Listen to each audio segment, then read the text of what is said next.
Polda Jawa Barat meringkus 3 anggota komplotan joki dalam ujian tulis berbasis komputer atau UTBK.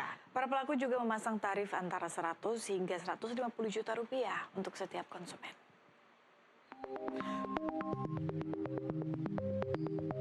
Tiga pelaku berinisial AS, MTS, dan FRB yang merupakan alumni salah satu universitas ternama di Indonesia ini ditangkap polisi dari Direktorat Reserse Kriminal Polda Jawa Barat. Setelah sebelumnya terlibat dalam praktek perjokian dalam pelaksanaan ujian masuk perguruan tinggi negeri dengan sistem ujian tulis berbasis komputer atau UTBK. Penangkapan terhadap ketiga pelaku berawal saat panitia pelaksana UTBK menaruh curiga terhadap salah satu pelaku FRB yang tidak lolos dalam pemeriksaan identitas sebelum pelaksanaan UTBK.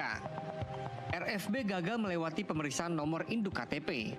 Dari hasil penyelidikan, akhirnya diketahui FRB merupakan bagian dari komplotan joki bersama AS dan MTS. Kabid Humas Polda Jawa Barat Kombes Hendra Rahmawan mengatakan, dalam melakukan aksinya, para pelaku membagi peran berbeda. Masing-masing AS yang berperan memasukkan dokumen, serta MTS dan FRB yang berperan sebagai joki. Hendra menambahkan, para pelaku juga memasang tarif antara 100 hingga 150 juta rupiah untuk setiap konsumen yang hendak menggunakan jasa joki dan pemalsuan identitas yang dilakukan para pelaku. Modus tersangka inisial AF yaitu membuat surat atau dokumen yang diduga palsu dan memerintahkan tersangka inisial MTS dan tersangka inisial FRB untuk menggunakan surat atau dokumen tersebut pada saat pelaksanaan tes UTBK di salah satu kampus di Jawa Barat.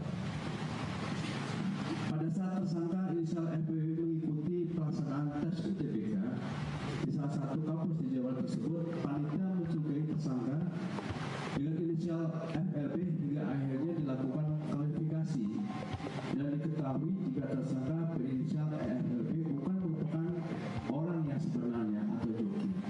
Akibat perbuatannya, para pelaku akan dijerat dengan pasal 94 Undang-Undang Nomor 24 Tahun 2013 tentang kependudukan dan pasal 263 KUHP tentang pemalsuan surat dengan ancaman hukuman pidana maksimal 6 tahun penjara. Dari Bandung, Jawa Barat, Deden Syahputra, jurnalis NTV melaporkan.